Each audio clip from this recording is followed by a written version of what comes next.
China avanza aceleradamente en el desarrollo de inteligencia artificial, pero también ha construido uno de los sistemas de control más estrictos del mundo. Aunque todavía no cuenta con una ley única e integral sobre inteligencia artificial, el gobierno regula por separado los algoritmos de recomendación, la inteligencia artificial generativa, los contenidos falsificados mediante deepfakes, el manejo de datos personales y, más recientemente, el etiquetado obligatorio de imágenes, audios, textos y videos generados artificialmente. O sea, debe de venir etiquetado que esto es por inteligencia artificial. Vamos a entender si China busca proteger a sus ciudadanos, controlar políticamente la tecnología o colocarse a la cabeza de esta competencia mundial. Vamos a platicar y analizar el tema con Gabriela Vargas, periodista y politóloga. Gaby, te saludo con gusto. ¿Cómo estás? Muy bien, Jania, muy buenas tardes a ti y a tu auditorio, muy contenta de estar aquí con ustedes. Qué bueno, de regreso ya por acá. ¿Cómo podemos definir el modelo chino de regulación de la inteligencia artificial? ¿Qué opinas? Pues mira, la ley que entró en vigor el día de ayer, Jania, el 15 de julio, es una ley que rompe todo paradigma hasta ahora en materia regulatoria.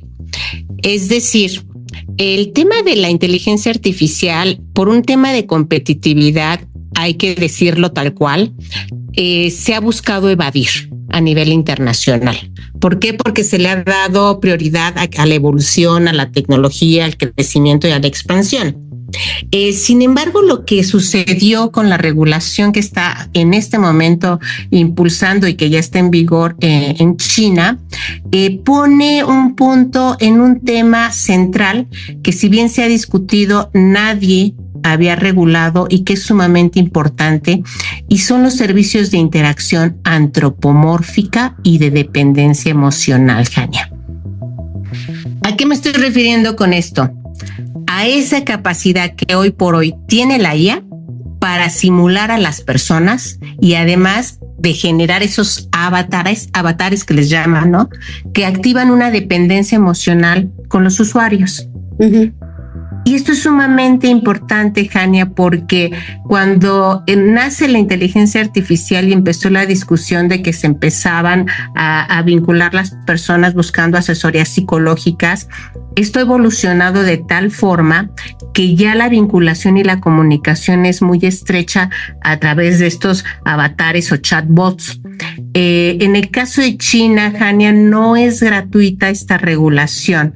Resulta que desde el 2025 empezó a surgir un fenómeno muy fuerte de novias y novios virtuales, uh-huh, que incluso la mayoría de los jóvenes, está hablando un porcentaje de 60 de los jóvenes en China, estaban teniendo este tipo de relaciones. Sí. Sus noviazgos eran virtuales, eran con la inteligencia artificial y de ninguna manera tenía que ver con socialización ni con personas reales. Y esto no solo está sucediendo en China, Jania, también encuestas que se han hecho en Estados Unidos revelan que es un fenómeno creciente entre la juventud. Entonces, más vulnerables, así como las personas de la tercera edad que suelen estar aisladas o marginadas de la actividad social. Sí, sí. Entonces, es esta regulación que no tiene que ver con otros temas que se ha discutido de regulación, es la primera, yo te podría decir, de vanguardia, que tiene el foco central en las personas y que no se vaya a generar una dependencia por los casos tan lamentables que se han llevado incluso a litigio respecto de suicidios en 2 casos y el último que todavía está abierto de dependencia emocional de la usuaria en relación a este tipo de tecnologías, Jania. Fíjate que me haces pensar y recordar un video que vi en relación ahora al mundial que estuvo aquí mucha gente, muchos extranjeros. Es un video de un hombre de origen chino que decía, lo hacía un poco de burla, pero tiene mucho que ver con nuestra reflexión del día de hoy. Decía, oigan, estoy sorprendido, en México siempre hay un hombre que te ayuda, y entonces desarrollo. En China podemos necesitar un plomero y lo buscamos en línea.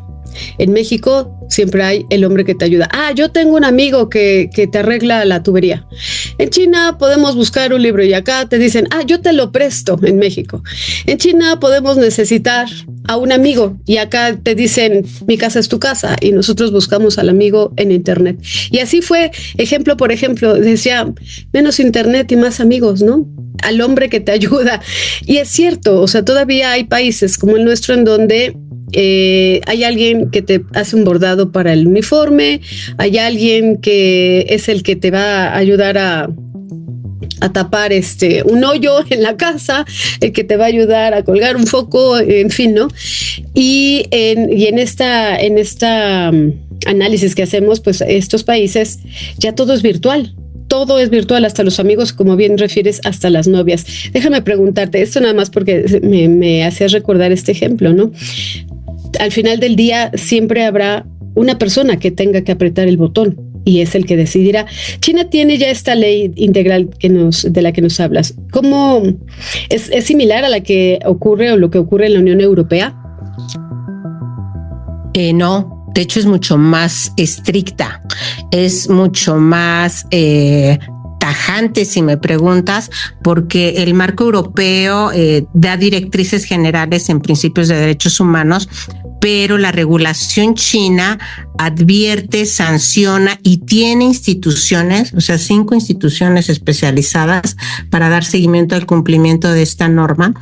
Le llaman a la institución responsable la administración del ciberespacio, ¿no? Uh-huh. Que además trabaja con otras instituciones, porque hemos hablado, Jania, en otras ocasiones que una norma que no tiene manera de cumplirse, pues es una norma que nunca, además de que no se va a cumplir, no va a tener ninguna utilidad.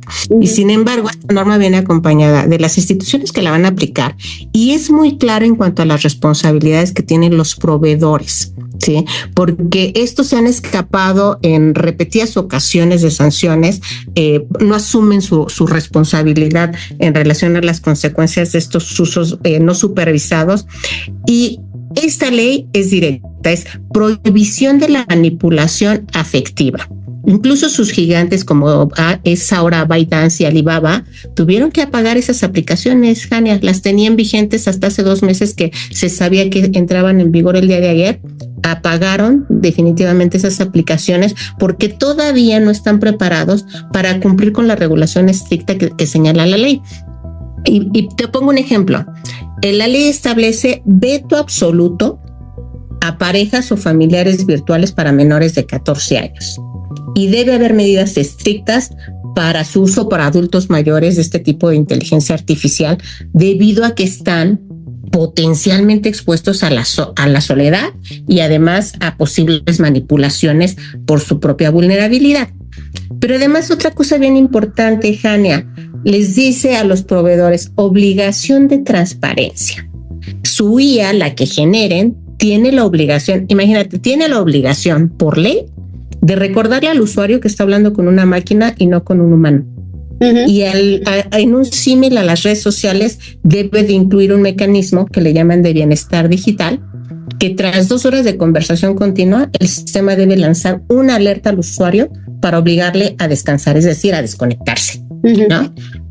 Y si de origen no está previsto, no pueden sacar las aplicaciones, Jania. Ya. Pues ya están ahí más los controles. ¿Qué exige China a las empresas, por ejemplo, que ofrecen estos servicios de inteligencia artificial generativa? Este tipo de controles, ¿el público debe asumir también la responsabilidad por los contenidos generados?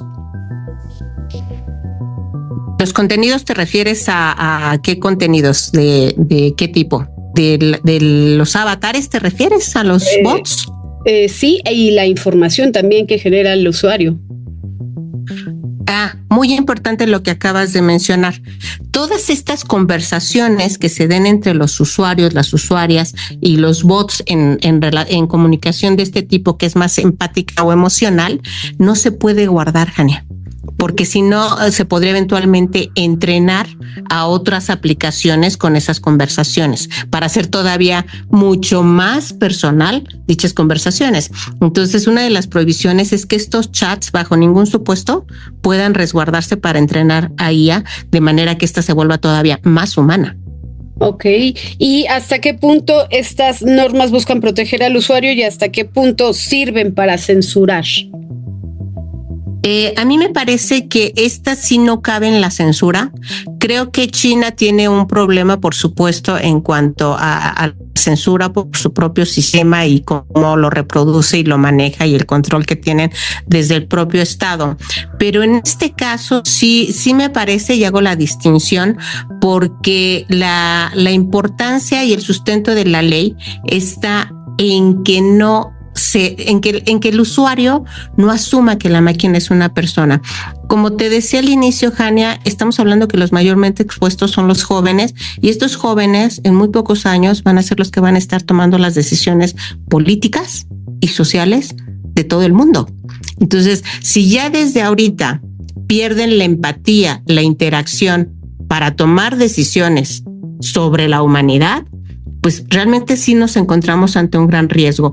Y está tan específica esta regulación, ¿sí?, que toca en el centro justo evitar las dependencias emocionales y buscar que siga esa socialización que tú comentabas, que todavía la tenemos, y es cierto, muy, muy vigente en los países latinoamericanos, pero no así en los países que ya viven con sistemas tecnológicos tan avanzados en toda su población.